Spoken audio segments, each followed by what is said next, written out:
ಆತ್ಮೀಯರನ್ನ ಅತಿಥಿ ಉಪನ್ಯಾಸಕರು ಬಾಂಧವರೇ, ಇಂದು ಶಾಸಕರ ಭವನದ ಸಮ್ಮೇಳನ ಸಭಾಂಗಣದಲ್ಲಿ ರಾಜ್ಯದ ಎಲ್ಲ ಜಿಲ್ಲಾಧ್ಯಕ್ಷರುಗಳ ಮತ್ತು ಪ್ರಮುಖರ ಒಂದು ರಾಜ್ಯ ಮಟ್ಟದ ಪ್ರಮುಖವಾದಂತಹ ಒಂದು ಸಭೆಯಲ್ಲಿ ಭಾಗವಹಿಸಿದ ಎಲ್ಲ ಅಧ್ಯಕ್ಷರುಗಳಿಗೆ ಪ್ರಮುಖರಿಗೆ ನಾನು ನಮಸ್ಕಾರ ತಿಳಿಸ್ತಾ, ಆತ್ಮೀಯ ನನ್ನ ಅತಿಥಿ ಉಪನ್ಯಾಸಕರು ಬಾಂಧವರೇ, ಇವತ್ತಿನ ಸಭೆಯಲ್ಲಿ ಬಹಳ ಪ್ರಮುಖವಾಗಿ ಚರ್ಚೆ ಆದದ್ದು ಏನಂದ್ರೆ, ಬಹಳಷ್ಟು ಜನ ಹೋರಾಟಕ್ಕೆ ಕರೆ ಕೊಡಬೇಕು ಅಂತೇಳಿ ಬಹಳಷ್ಟು ಜನ ಕುತೂಹಲದಿಂದ ಕಾಯ್ತಾ ಇದ್ದಾರೆ ಮತ್ತು ಸಲಹೆ ಸೂಚನೆ ಕೊಡ್ತಾ ಇದ್ದಾರೆ. ಆತ್ಮೀಯರೇ, ನಮಗೆಲ್ಲ ಗೊತ್ತಿರುವಂತೆ ಸರ್ಕಾರಕ್ಕೂ ಕೂಡ ನಿರಂತರವಾಗಿ ನಾವೇನು ಸಂಪರ್ಕದಲ್ಲಿದ್ದೇವೆ. ಅದು ಕಾನೂನು ಸಚಿವರು ಇರ್ಬೋದು, ಮುಖ್ಯಮಂತ್ರಿಗಳಿರ್ಬೋದು, ಉಪಮುಖ್ಯಮಂತ್ರಿಗಳಿರ್ಬೋದು, ಮತ್ತು ಉನ್ನತ ಶಿಕ್ಷಣ ಸಚಿವರು ಇರ್ಬೋದು, ಉನ್ನತ ಶಿಕ್ಷಣ ಇಲಾಖೆಯ ಅಧಿಕಾರಿಗಳಿರ್ಬೋದು, ಅವರ ಸಲಹೆಯಂತೆ ಸರ್ಕಾರ ಏನೋ ಒಂದು ಮಾಡುತ್ತೆ ಅಂತಕ್ಕಂಥ ನಿಟ್ಟಿನಲ್ಲಿ ನಾವು ಕೂಡ ಕುತೂಹಲದಲ್ಲಿದ್ದೇವೆ. ಅಲ್ಲಿವರೆಗೂ ಕೂಡ ನಾವು ಕಾಯ್ತಾ ಇದ್ದೇವೆ. ದಯವಿಟ್ಟು ಯಾರು ಕೂಡ ಅಧೈರ್ಯಗೊಳ್ಳಬಾರದು. ಮತ್ತೊಮ್ಮೆ ತಮ್ಮಲ್ಲಿ ನಾವು ಮನವಿ ಮಾಡಿಕೊಳ್ತೇನೆ. ಈಗಾಗಲೇ ಇವತ್ತು ಕಾನೂನು ಸಚಿವರು ಕೂಡ ನಾವು ಮನವಿ ಮಾಡ್ಕೊಂಡು ಬಂದಿದ್ದೇವೆ. ಸರ್, ಬಜೆಟ್ ಗಿಂತ ಪೂರ್ವದಲ್ಲಿ ಆದರೂ ಅನೌನ್ಸ್ ಮಾಡಬೇಕು, ಬಜೆಟ್ ನಲ್ಲಿ ಅನೌನ್ಸ್ ಮಾಡಬೇಕು. ಒಂದು ವೇಳೆ ಬಜೆಟ್ ನ ಪೂರ್ವದಲ್ಲಿ ಅನೌನ್ಸ್ ಮಾಡದೇ ಇದ್ರೆ, ಬಜೆಟ್ ನಲ್ಲೂ ಕೂಡ ನೀವು ಅನೌನ್ಸ್ ಮಾಡದೇ ಇದ್ರೆ, ನಮ್ಮ ಹೋರಾಟ ಮತ್ತೆ ತುಮಕೂರಿನ ಸಿದ್ಧಗಂಗಾ ಶ್ರೀಗಳ ಮಠದಿಂದ ಪಾದಯಾತ್ರೆಗೆ ಸಿದ್ಧರಾಗ್ತವೆ.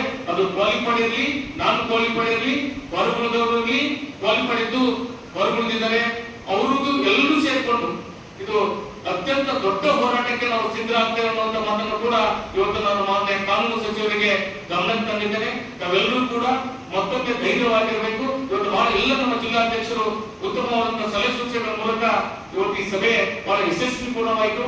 ಕೆಲವು ಜಿಲ್ಲಾ ಅಧ್ಯಕ್ಷರು ಕೂಡ ಅನ್ಯ ಕಾರಣದಿಂದ ಬರದೇ ಇದ್ರು ಕೂಡ ನೀವು ಏನ್ ನಿರ್ಣಯ ತಗೊಂಡ್ರು ಆ ನಿರ್ಣಯಕ್ಕೆ ಭದ್ರಾಗಿದ್ದೇವೆ ಅಂತಕ್ಕಂಥ ಮಾತನ್ನು ಕೂಡ ಹೇಳ್ತಾರೆ. ಆದ್ರೆ ನಮಗೂ ಕೂಡ ಭರವಸೆ ಇದೆ, ಸರ್ಕಾರ ಮಾತು ಕೊಟ್ಟಂತೆ ನಡೆದುಕೊಳ್ತದೆ ಅನ್ನುವಂತ ಮಾತನ್ನು ಕೂಡ ಇನ್ನೂ ಕೂಡ ನಾವು ಭರವಸೆ ಇದ್ದೇವೆ. ಒಂದು ವೇಳೆ ಇವತ್ತು ಬಹಳ ಕರಾಖಂಡಿತವಾಗಿ ಕೂಡ ನಾವು ಹೇಳಿದ್ದೇವೆ. ಯಾಕಂದ್ರೆ ಬಹಳಷ್ಟು ಜನ 2-3 ತಿಂಗಳು ಹೊರಗಡೆ ಬಿಟ್ಟಿದ್ದಾರೆ ಸರ್, ಅವ್ರ ಕಷ್ಟಗಳು ಕೇಳಕ್ ಆಗ್ತಾ ಇಲ್ಲ. ದಯವಿಟ್ಟು ನಿಮ್ಮ ಮಾತಿನಿಂದ ನಾವು ಕೂಡ ಆದ್ರೆ ಈ ತರ ಹೇಳ್ಕೊಂಡು ನಾವು ಸರ್ಕಾರ ಮಾಡಲ್ಲ ಅಂತ ಕೂಡ ನಾವು ಬಯಸಿಲ್ಲ, ಮಾಡ್ತೀವಿ ಅಂತ ಬಯಸಿದ್ದೇವೆ. ಆದ್ರೆ ಆದಷ್ಟು ಬೇಗ ಅದನ್ನ ಘೋಷಣೆ ಮಾಡಬೇಕು.